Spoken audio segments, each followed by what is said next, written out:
Hello, everybody. Sian Burton here, your marketing and scaling expert for private practice owners. A little bit of a different thing today because I am going to be sharing with you an amazing tool that we use with our clients. I use in my business that we use to help people really get the best out of their team and really have their team working to their strengths. And there's numerous reasons why this is important, but what I want to start with is what happens when this isn't happening. So often people will take on an admin and they will give them all the admin tasks. They're their first admin, they give them all the tasks. Then they get overwhelmed and so they take on another admin, but they don't necessarily consider the skill set of the first admin when they take on the second. They just hire a second admin. And then they give them some other things to do that the first admin can't get to. And then that can happen again. They hire a third person, again, without necessarily reviewing or assessing the team. They just look for another admin. But not all admins are made equal, and people all have different strengths and weaknesses. And what happens often is that I will find that people have got, let's say, 3 admins, and the team won't be being very productive. Like they're like, I don't understand why they're not getting more done. Like I don't understand why things take them so long. It's really frustrating, and I just don't understand what's going on. And then when we use the delegation driver that I'm going to share with you today, and we start to look at who's doing what tasks, and then we speak to the people about what they feel their strengths are and where they feel like they really add value in the business, you start to see this pattern that people will be doing all the tasks they were first given when they first started their role. Some of those tasks they're really, really good at, they're really effective and really efficient at doing. And some of them they're not very good at, and they're not effective and they're not efficient, and they really don't enjoy doing them.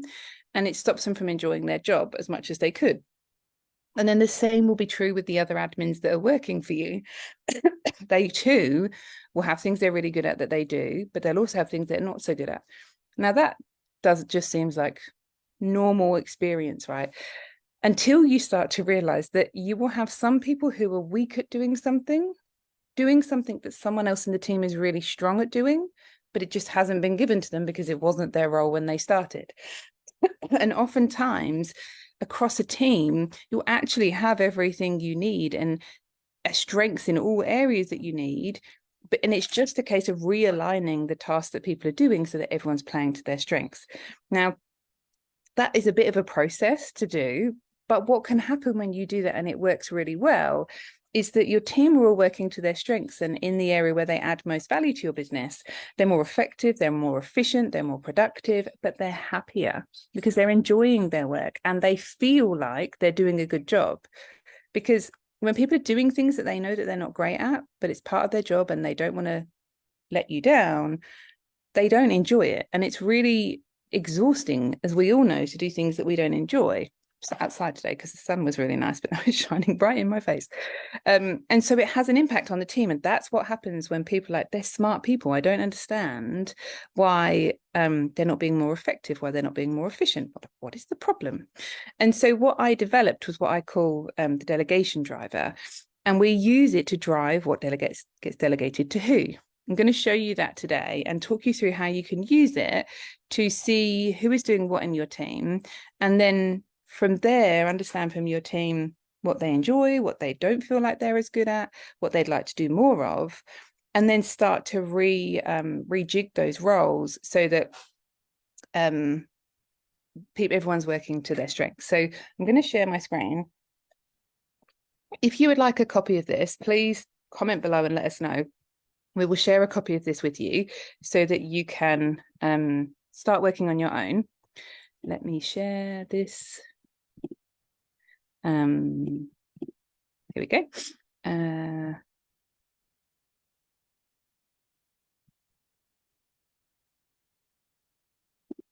we go. It's always hard with tech when you're under pressure. I think this is going to share this with you now. Yes, here we go. So this is the delegation driver. I'm going to talk you through because there are 9 sections across the page. I'm going to talk you through what they are and then how you use this. So the first three sections are about marketing tasks. Initially, I would just focus on doing this for your admin team, and then you can look at it from a wider point of view, from clinical, from the business level of things. But we'll keep it simple today, and we're just going to, and I would recommend you do that, but we'll just keep it simple today and we'll talk about admin. So we're looking at daily tasks that need to be done for marketing. You'll see there's some examples here, weekly tasks that need to be done, and monthly tasks that need to be done. These are just examples. This is not what you should or shouldn't be doing. These are just examples that I put in this template for our clients to use as a reference point, as a starting point. So what you're going to do here, and you'll see that there is a tab that says your current world and your ideal world. You're going to complete, if you ask for a copy, your current world. You're going to list down, and you're going to need to sit with your admin team and think about this. Everything they do daily for marketing, everything they do weekly for marketing, and everything they do monthly. So some examples are responding to comments on social media, following up on inquiries from referrers or emails from referrers or potential clients, social media posts being written and posted if you do that every day. Those are some of the things that are related to attracting clients. So anything that is about trying to get more clients through the door that your team do daily or you do daily will go in this column. And then you're just going to put who does that task right now. And then the same for weekly. This might be reaching out to referrers. It might be following up on clients who haven't been in for appointments, anything that happens weekly to get more clients through the door. And then the same for monthly. So we've got here Google Ads, SEO updates, mail outs, anything that happens on a monthly basis will go in that tab. That's what I'm trying to say, in this column. This column is a better word. I'm just going to check and see if anybody has any comments while we are chatting through this, because it's much easier for me to pick up on where people are confused whilst I'm doing it. I just need to get back to Facebook to do that. Here we go. So let's then look at the next section, which is, yeah, no comments, that's fine. So then we want to look at the next section, which is client delivery. Now, here is where you're going to be putting in anything that is about delivery of services to clients. So daily would be things like turning music on, emptying the bins, changing towels, putting out drinks if you have drinks out, anything that's to do with the customer experience and how and what happens when they come into your practice. This could be sending out intake forms. It could be following up on GP letters. It could be any of those things that your admin do. Billing would come under this because there's probably something they do daily to check in on insurance for those of you in the US, like what are the what allowances do they have on their insurance, those kind of things. Welcoming clients, answering the phone, those things will all be daily client deliverables. Then weekly, this might be checking in that your team have done their reports, that they've done their notes, that they are being compliant. That would be client delivery that happens weekly. So things that happen in relation to clients on a weekly basis. And then the same for monthly. So this might be billing, might be checking the practice management systems up to date. It might be invoicing. For those of you in Australia that are invoicing the NDIS, you might do that on a monthly basis. Anything that happens with client delivery on a monthly basis. So looking at, I've got under clients example here, so I'll give you some of those examples as well. So she had things like check doctor's letters have been sent, check practice management is up to date, those kind of things that you won't see as much when it comes to client delivery on a monthly basis, because it happens so much, in the moment or in the week. But have them think about everything that happens on a monthly basis here. Again, each of those columns, you're just going to put the owner's name next to the task, so you know who's responsible for it currently. And again, this is all happening in your current world tab. So, sorry, clicked on the wrong tab then. So then if we come across to operations, we're going to do the same thing again. What things happen on a daily basis, a weekly basis, and a monthly basis around operations? So returning phone calls, if you do daily bookkeeping, this might be making sure that all linen is cleaned and washed and ready to go for the next day. It might be restocking treatment rooms. It might be cleaning reception. It might be cleaning your bathrooms.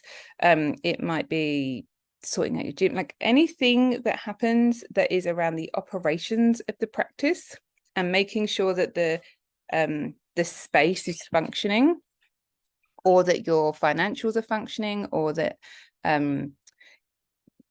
that your team are, your admin team are on top of things. So anything that happens daily will go in here. And then weekly is the same, you know, anything that happens weekly. So this will be, you might do your stock ordering once a week. You might have a team meeting once a week. That would go in here. You might have, you know, audit all new patient details have been entered correctly. You might bill once a week, so that would go in here. You might look at leave requests from the team. These are all operational things that are either like HR or financial, or making sure that the practice runs smoothly. What is the word? Rostering would probably come under here if your rosters change. You know, looking at covering leave, if you do that weekly, that would be in here. Anything that is to do with, like I said, HR or the smooth running of the business. And then monthly is reviewing accounting systems, checking for bookkeeping issues. Here we pay super, so it would be paying that. You might pay your team monthly, you might pay them weekly. If you paid them weekly, running payroll would be in weekly. If you do it monthly, running payroll would be here.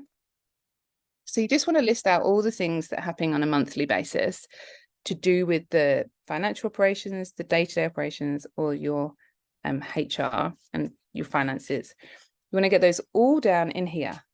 Focus on your admin team and things that you are doing that you would like to stop, or you feel you're really not very good at, but you're doing currently. When you have all of this and you have everyone's names against it, the next thing to do is to sit down with your team. And you need to do this with your team because you will only know half of what they do. Ask them where they think their strengths are. Which of the tasks that they're doing right now do they think they're really, really good at and they really want to keep doing? And which of their tasks do they feel like they're not the best at and that someone else could be better than them? And are there tasks that they think that other people are doing that maybe they could do better or would enjoy more? Because sometimes other people's insights, not that people are doing a bad job, but sometimes someone's saying, I really don't think that so-and-so likes doing that. I think they do it because it's part of their job. Sometimes people can see that more for others than you can see it for yourself. So, because a lot of people would just be like, head down, this is my role, I just need to get on with it. So have that conversation. And what you'll find is that some people will say, well, I'd follow up with all the social media comments, but I really find it difficult. It takes me a really long time because I just never know what to say. And then someone else, you'll be immediately like, oh, well, I didn't know you didn't enjoy doing that. And actually, of course, that receptionist B would be much better because they're really good with words and messaging and things. You can then take your current world, copy it over into your ideal world tab, and start to move people around. What that will then give you is a list of everyone's new job descriptions, their new tasks that they will be doing. And you can then use that to write job descriptions for people based on their new tasks. A couple of things that can happen when you do this. You're very likely to find that there are some tasks that all of your team really dislike doing. None of them think they're very good at, but that still really need to be done. That's when you hire your next admin, those are the skills you need to hire for. You're quite likely to find that your team are all kind of good at the same things and that there is this big gaping gap in their skill set that you haven't really noticed, and that is why they're unproductive, because they're all desperately trying to fill this void in their skill set between them, and that's quite hard to achieve being productive and effective. That means that when you hire your next admin, or when your admins finish up and leave, if they do, that you can hire into that skill set so that you're filling that gap and making it easier for everybody. The other thing you'll notice doing this is there'll be a whole heap of stuff that you're doing that you don't want to be doing anymore.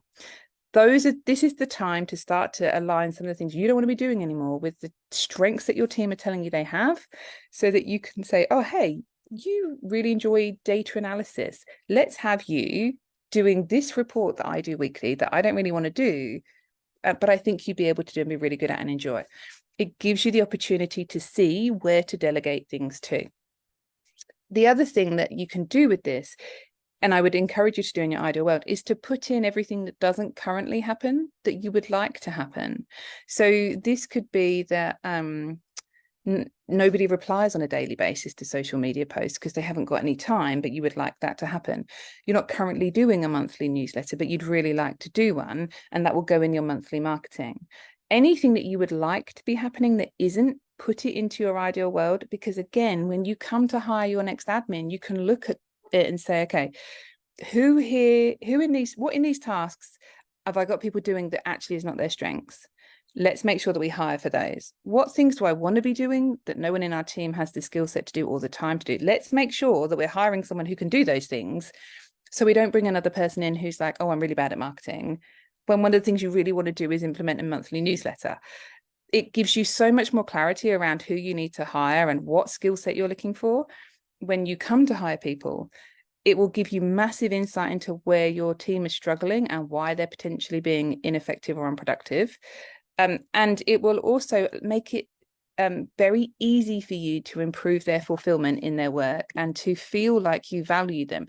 Just the simple exercise of doing this and making a few small changes makes people feel valued, because you're paying attention to them and what it is they want and what it is they need and their satisfaction. And that is very nurturing. It's very collaborative. It's very different to what most practice owners do. And this is the feminine way to improve the effectiveness of your team without the need for KPIs and authoritarian motivation and all those other things that we've all experienced. So I would love to hear your thoughts on this. If you would like a copy, remember to comment below and we will share this with you. You can have a play around. But I would love to hear your thoughts on the concept of having your team working to their strengths and doing things that they're really good at, and how that, if you can see how that's going to affect productivity as well. And if you have a go at this and you get stuck, please reach out and have a chat with me. I'd love to help you out and get you clearer on how to do this. And if this is something that you're like, wow, I would never have thought of doing something like this, but I can totally see the value in it and I definitely need more of this, then make sure you book in a call with one of our team to chat about the Success Without Sacrifice program, because this is literally lifted from the program and I'm teaching it to you so that you too can benefit from some of the amazing tools that the ladies who are in Success Without Sacrifice get access to, but just without the support of us to help you make sure it works really well at this point. But I would love to help you. So if you would like our support, please, I'll put a link here so you can book a call in and see if you might be the right fit for the program. That's all for me today, ladies. I hope that's helpful. I will look forward to catching up with you all on our training next week, and I will see you all soon.